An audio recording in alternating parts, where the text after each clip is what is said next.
তোমাদেরকে তো বলেছিলাম আমাদের এক জায়গা থেকে নতুন বাড়িতে আমরা শিফট হয়েছি। আসলে ভাড়া বাড়িতে থাকলে না ওই এখান থেকে ওখানে যেতে হয়, আর যেটা কিন্তু খুব কষ্টকর।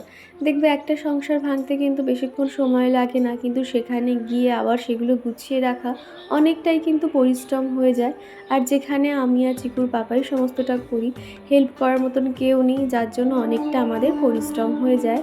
আরও একটা কথা কি জানো তো, কেউ কখনো ইচ্ছে করে না নিজের বাড়ি ফেলে ভাড়া বাড়িতে কখনোই থাকবে না, পরিস্থিতির চাপে বাধ্য হয়ে এটা করতে হয়। তোমরা তো জানোই যে আমাদের কলকাতার মতন জায়গাতে আমার শ্বশুরবাড়ি আছে, যার জন্য সেখানে ফেলে ওই যে চিকুর পাপার অফিসের সূত্রেই এখানে থাকা।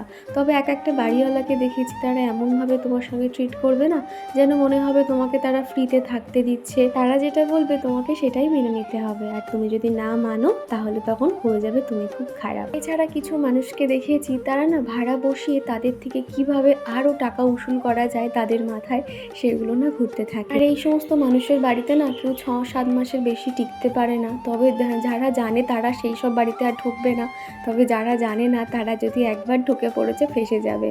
তো যাই হোক, এরকম অনেক মানুষজনই আছে, কেননা আমি তো 1-2 বছর ভাড়া নেই, বেশ কয়েকটা বছর রয়েছি, তো এই অনেকটাই অভিজ্ঞতা হয়েছে। তো যাই হোক, সকাল থেকে তো কাজবাজ ছেড়ে নিয়েছি, তারপর চিকুকে স্কুল থেকে আনতে গেছিলাম, আর এখন এই যে সন্ধেবেলা একটু স্ন্যাক্স বানাচ্ছি। এই যে পটেটো ফ্রাইগুলো আনা হয়েছিল, তো ভাবলাম দেখি একবার কেমন, দেখলাম যে হ্যাঁ খানিকটাই পাঁপড়ের মতন টেস্ট, খেতে কিন্তু বেশ ভালো লাগছিল। তারপর রাতে কিছু কিছু কাজ এগিয়ে রাখছি, সকালবেলার সময় না এই সমস্ত কাজগুলো করতে অনেকটাই দেরি হয়ে যায়, সেই জন্য রাত্রিবেলা কিছু কাজ এগিয়ে রাখছি। যেমন ধরো এই যে দুধের প্যাকেটটা আর কি এইভাবে কন্টেনারে বসিয়ে রাখি, না তো এই ঢেলে রাখলে না দুধগুলো নষ্ট হয়ে যায়।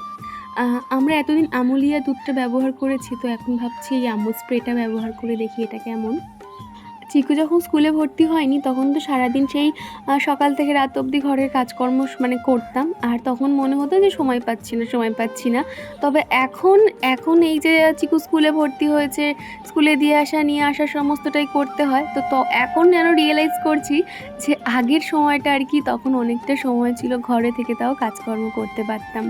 এই যে বার হতে গেলে না তখন দেখবে অনেকটা সময় লেগে যায়, আর আসা যাওয়ার পরে না তখন আর এনার্জি থাকে না। রাতের বেলা কিছু কাজ এগিয়ে রাখি, যেমন ধরো সকালে যে রান্না বান্না করবো সেই সবজি সমস্তটা ধুয়ে কেটে ফ্রিজে রেখে দিই, আর প্রত্যেক দিন রাতে শুতে যাওয়ার আগে আমার রান্নাঘরটা এইভাবে পরিষ্কার করে রাখি, তাহলে না সকালে উঠে বেশ ভালো লাগে। এদিকে দেখো চাঁদটা কত সুন্দর লাগছে। তো চলো টাটা।